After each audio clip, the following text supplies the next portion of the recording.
તો ચોટીલાના ભાજપના ધારાસભ્ય શ્યામજી ચૌહાણનું વિવાદાસ્પદ નિવેદન સામે આવ્યું।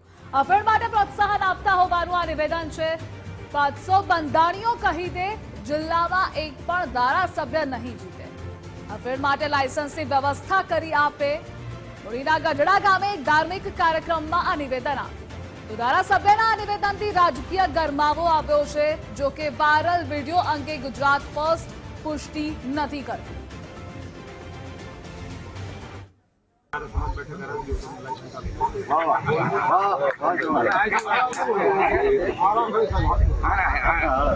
બસો ની 500 બંધાણી ભેગા થઈને આખા જિલ્લામાં એક ધારાસભા ક્ષેત્ર નહીં દીધો અમને લાઈસન્સ ધારાસભા બેઠક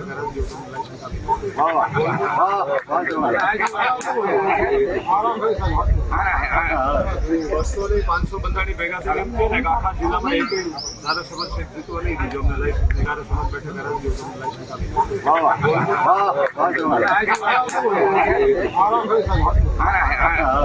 બસો ની 500 બંધાણી ભેગા થઈને આખા જિલ્લામાં એક ધારાસભા ક્ષેત્ર નહીં દીધો અમને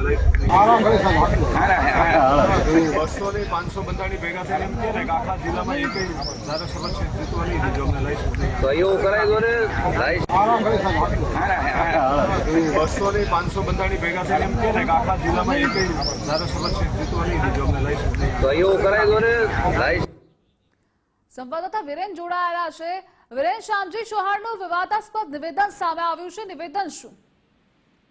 ચોક્કસથી ધ્રુવિશા વાત તો 2-3 દિવસ પહેલા મુરી તાલુકાના ગઢડા ગામે એક ધાર્મિક કાર્યક્રમ યોજાયો હતો। આ કાર્યક્રમમાં ચોટીલાના ભાજપના ધારાસભ્ય શ્યામજીભાઈ ચૌહાણ પણ ઉપસ્થિત રહ્યા। તેઓએ વિવાદિત નિવેદન આપ્યું હતું। હાલ તે અંગેનો વિડીયો વાયરલ થયો છે। ખાસ કરીને આ જે નિવેદન છે તેમાં તેઓએ અફીણના બંધાણીઓને સંગઠિત બની સરકાર સામે મોરચો માંડવાની શિખામણ આપી હતી। અંદાજે 500 જેટલા બંધાણીઓ એકત્રિત થઈને સુરેન્દ્રનગર જિલ્લામાં એક પણ ધારાસભ્યની બેઠક નહીં જીતવા દે તેવી ખાતરી આપે તો સરકાર દ્વારા અફીણ માટે લાયસન્સની વ્યવસ્થા કરી આપે તેવું વિવાદાસ્પદ નિવેદન આપતા હાલ રાજકીય ગરમાવો વ્યાપી ગયો છે। ક્યાંક ને ક્યાંક આ નિવેદનથી ધારાસભ્ય શ્યામજીભાઈ ચૌહાણ દ્વારા પોતે પણ અફીણને પ્રોત્સાહન આપતા હોય તેવું સ્પષ્ટપણે નજરે પડી રહ્યું છે। ભાજપના ધારાસભ્ય દ્વારા જ આ પ્રકારનું નિવેદન આપવામાં આવતા ભાજપના રાજકારણમાં પણ ક્યાંક ને ક્યાંક ગરમાવો વ્યાપી ગયો છે। જી ધ્રુવી શાહ।